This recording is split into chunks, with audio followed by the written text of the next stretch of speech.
Good morning, Knicks Nation. It is Friday, the second day of September 2022. And I hope that you're enjoying your Friday today. And I hope you have a really good Labor Day weekend. Be safe, be healthy. And I hope that the needs of you and your family in terms of food, shelter, clothing, as well as health are being met today. Blessings upon those that work in the healthcare field, even on long weekends, especially on long weekends. And the first responders who are every day fulfilling a purpose of saving lives.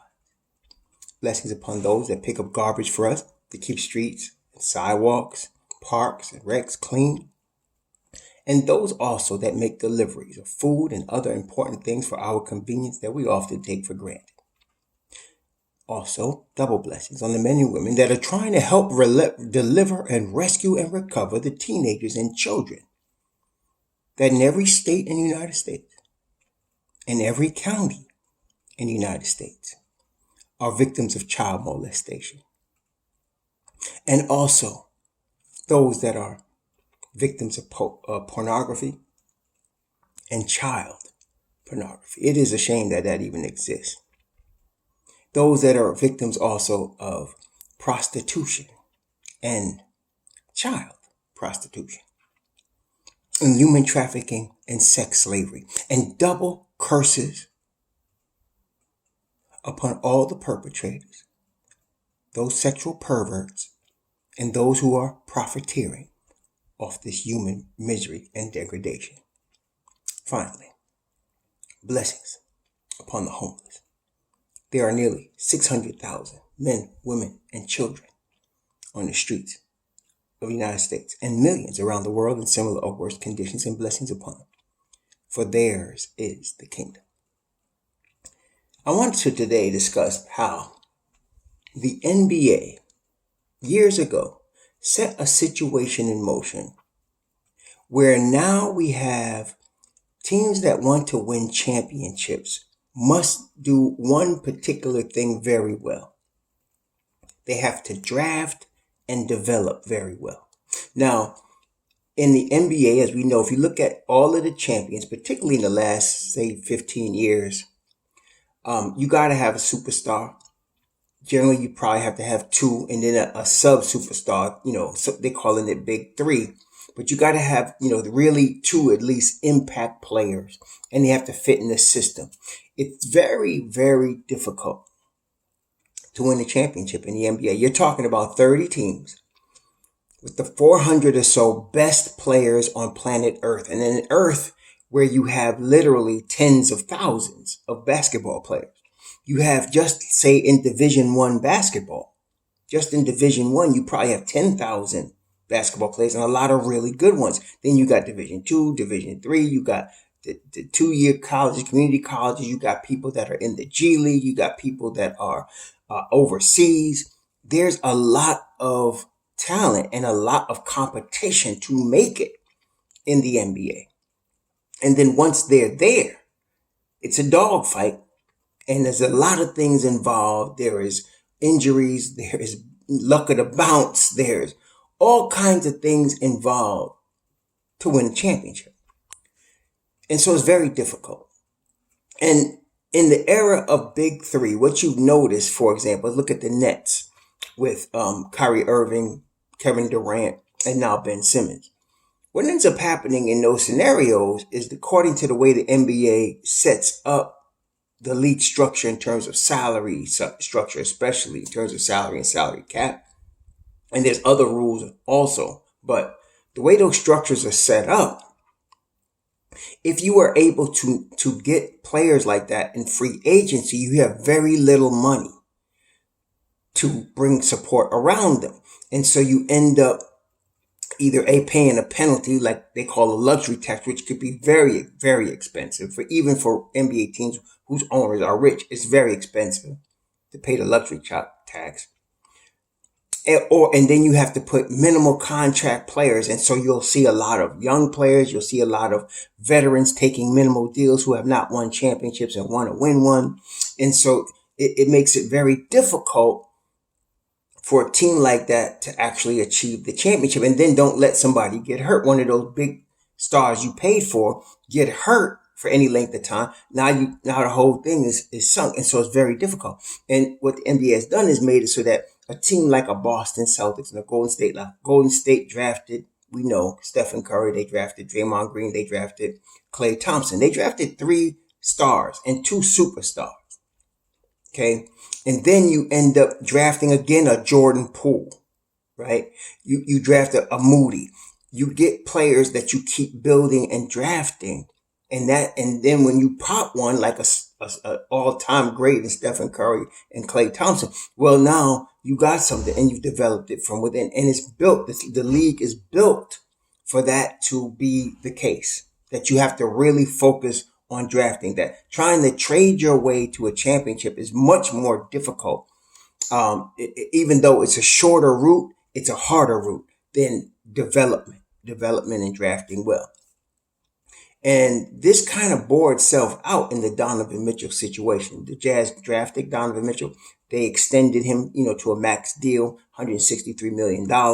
Then, they decided after they made their runs at the title and couldn't get over the hump to break the team up. So now you had other teams, including the Knicks, trying to bid for the services of that star they drafted. Okay, now, again, it behooves teams to draft a star and develop them. One of the questions that came up that I heard in the air from networks yesterday with Donovan Mitchell was that if he is being traded by Danny Ainge. Now, Danny Ainge, if you know his history, he comes out of Brigham Young University, okay, Mormon school in Utah. He was a 2-sport star in college. He could have played professional baseball as well as basketball. He came into the NBA, and he was always considered, I don't want to say a dirty player, but let's say ultra competitive. To put it now, he was ultra competitive.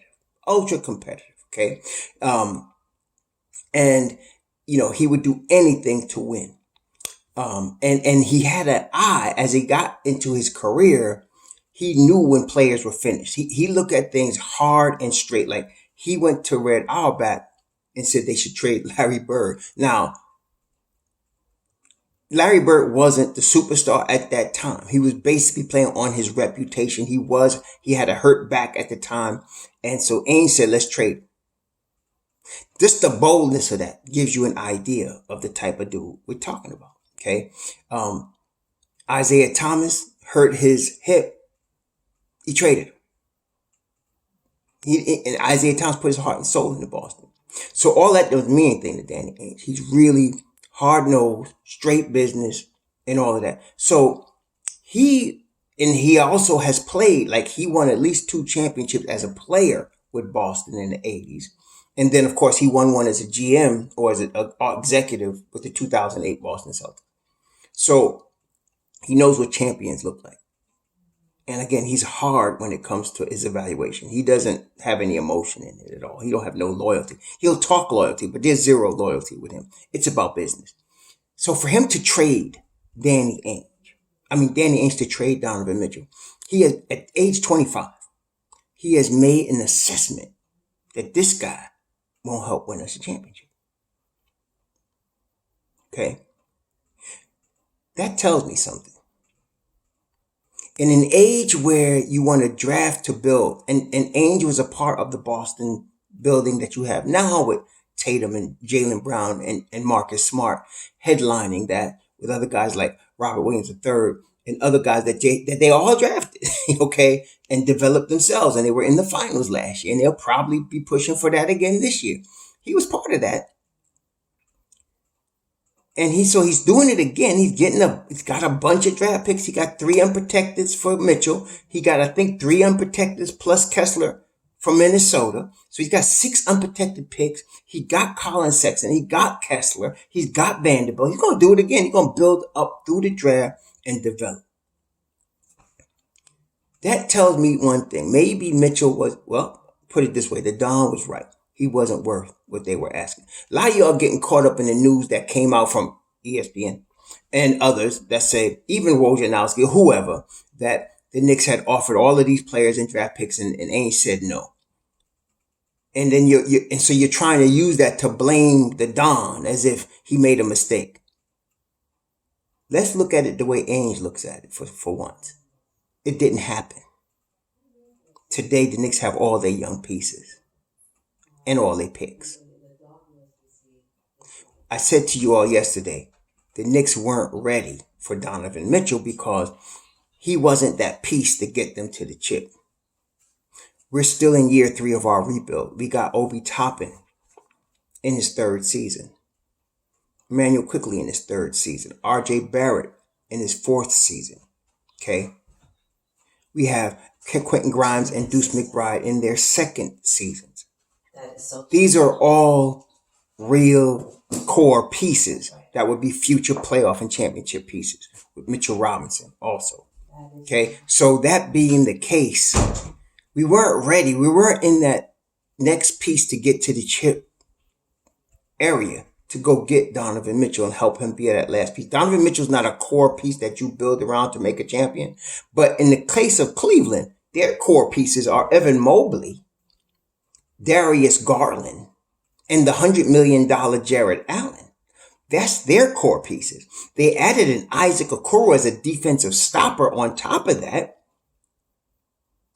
And so last year they won like 44 games. Okay, that now you add a Donovan Mitchell and hope he could take you to that 55 win area that you're in the top 3. I don't know if he will or not, but that's the idea. The Knicks weren't there yet. We're not ready for that yet. We're about a year away from that, which is what we were talking about. Now, because of the way the NBA is doing this, the Knicks are doing it the right way. Previous to this, the Knicks just got the memo.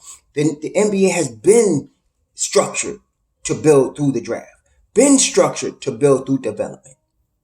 Okay? Now, there have been some that have said that the reason the Don chose, say, Walt Perrin and Johnny Bryant was because he was trying to lure Donovan Mitchell. Well, perhaps that's true. But Walt Perrin is an excellent talent evaluator. When everybody was passing on Mitchell, he chose him. Okay? He's an excellent talent evaluator. You need that. If you're going to build your team organically the way the NBA is kind of forcing you to do, because not only are they doing that, but the NBA they're also making it harder for rookies that become stars to leave the team that drafted them. Why? Because the team that drafted them can always give them the most money. That's the way the rules are set. They could take less money and go somewhere else. But if they're really a superstar in the making, they can get the most money from the team that drafted them. It's also an encouragement to keep players in the team organization that drafted them. Okay? So now, with that being the case, the Knicks just actually drafted and they just signed RJ Barrett to really, it's a low $100 million. It ain't no joke, that's serious money, but let's call it like $105 million with incentives to get him to 120. Okay, they got Mitchell Robinson in the 2nd round, a steal in the 2nd round, and signed him to $60 million over 4 years. Okay, that puts them in very good position with the draft picks. Listen, if you go back, almost every summer, there's a top 20 player available. Top 20, 25 player, almost every summer. Okay, one of them's available or more. Okay, and every year, in the top 5 of the draft, one of those guys or more are going to be a superstar. Okay, just any year. Go back 5, 6, 7, 3, whatever. Any year you look at, you're looking at, and that's why everybody wants to get in the top of the draft. It's still a lottery, so you could be wrong, but like if you look at this year, Paolo Banchero, Jabari Smith Jr., Benedict Mathurin, Jaden Ivey. I'm not saying they're all guaranteed to be superstars, but I am saying there's a likelihood that 1 or 2 of them are going to be. And so when you could draft like that, what am I saying? That in 4 years, those guys are going to be free agents. Maybe 3 years if they don't sign their extensions. The money is so great now that even now players are willing to forsake the extra money or that extra 5th year they can get. The 5th year is no longer as much as a hold as it used to be. That 5th year used to be, man, I'm guaranteed this money, I'm keeping it. But now the money is getting bigger. And then with the new TV contract coming, they'll sign 3 year, 4 years, and be available to move to another team. And so every summer, with free agency, which is still a thing in the NBA, free agency is still big. People can leave when they can, when they're unrestricted free agent, go where they want. You're going to see a top 25 player available. Okay, this year was Donovan Mitchell. Next year it'll be somebody else. Who? Somebody said, well, who else is going to be available? It doesn't matter at this point. We're not ready right now. But when we get to next summer, let's view the landscape and see what's there. After we play these kids, let's see what we got. That's how you got to do it. That's how you got to do it. That's how the system is set up. 2 years from now, somebody's going to be available. Let's see what's out there. We got to see what we need. Okay? We got to see what we need. And so over the next 2 years, you'll see if one of the guys we got pops to be that superstar or a star or a bust. But we'll find out. And we'll have more picks, more assets, and more flexibility to be able to get them. You got to be longer term view in terms of strategy. And that, my friends, is what I like about the present management team we now have. Forget what they offered for Donovan Mitchell and didn't get. Over the last 3 years, 3 summers, Leon Rose has done a fantastic job with the New York Knicks. Has he made mistakes? Some of y'all need to get over that. And you know what? If you make a mistake I want to see what you do at your job and how you never make a mistake. Because some of y'all trip. Well, he shouldn't have signed Kemba Fournier. He shouldn't have signed Evan Fournier. He shouldn't have signed Kemba Walker. Well, maybe. But now Kemba Walker's not here no more. 1 year later. And Evan Fournier about to go too. He about to go also. Okay, so calm down. Overall, this man has done a tremendous job. And then the draft process between moving and grabbing more assets and getting value, he's done a tremendous job. Okay, and to me, at the end of the day, you got to look at what it is. What it is, for example, Toronto Raptors are NBA champions, right? They have an NBA championship. They had Kawhi Leonard on their team that year. Okay. But if you look at how they won, Kawhi Leonard hit that shot against, I think it was against Philly, from the corner, falling away, and it bounced and then went in the basket. If he doesn't hit that shot, they don't go to the finals. Philly ends up in the finals, and Ben Simmons was there then, right?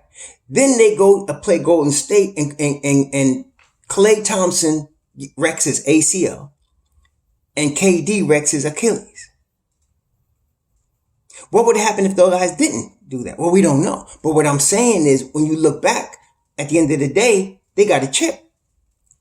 At the end of the day, we still got all our youth. What y'all looking back on about what could have happened? Forget what coulda, woulda, shoulda. We here. Literally, we here. And we got our guys. We got our youth. Okay? Now, again, the rumor is now, as we talked about last night, by the way, I apologize for last night. Right now, I'm on my hotspot. We're using Xfinity because we're in Florida. I was on Verizon. Make a long story short, they don't have Verizon down here, so it's Xfinity. And then we get the Xfinity, and they're going cable not working. And so I got to go mobile hotspot until they can bring a tech out here on Sunday, right? So last night we went to pod, and man, it was all kind of jacked up. And I appreciate y'all being patient with Raw Hebrew on that one. Apologies. Hopefully we get that straightened out. So anyway, we're in a good position right now. We're in a very good spot. Again, draft picks, youth, scouting, development. We got it all. Okay. We lost Woodson. We lost Payne. Those were big losses, but that's what happened when you got a crack team like that. No pun intended. When you got a really high level team like that. I mean, Payne and Woodson, those were really good backup, right? So, that's what happens. Teams try to pilfer them from you because they want them. So Indiana got Woodson and Louisville got Payne. Okay. We got to move forward, but development, focusing on continual development. Now, some of you say, well, Tom Thibodeau's the wrong coach for development. And that's possibly true. If he is, he'll be fired. This is the NBA. Okay, you got in the third year all of these guys that got to play, and so we're going to see. Okay, if you remove Evan Fournier from the equation, you really only got two dudes from last year that's vets that gets a lot of time. That's D Rose and Randall. And if those are the only two, with everybody else being people that we drafted or signed like Brunson, we're in good shape. I think that two of those three, I think I told you all that earlier, Randall, Fournier, and Rose, two of those three, I think will get traded, especially if they're trying to acquire another draft pick, and if they want with the Lakers, if they want Westbrook's contract, which the Lakers are trying to trade. By the way, the Indiana deal, I saw some more details on that. Indiana wanted more than just Westbrook's contract. They were looking for Taylor Horton Tucker as well. And the Lakers traded him, as you know now, to Utah. And that kind of killed that deal. They wanted both the Lakers draft picks and Taylor Horton Tucker with Westbrook to give them Miles Turner and Buddy Hield. And that didn't happen. And so that's why that deal was off, because they wanted the Taylor Horton Tucker that the Lakers sent. And the Lakers were reluctant to send them Taylor Horton Tucker as well as a second first.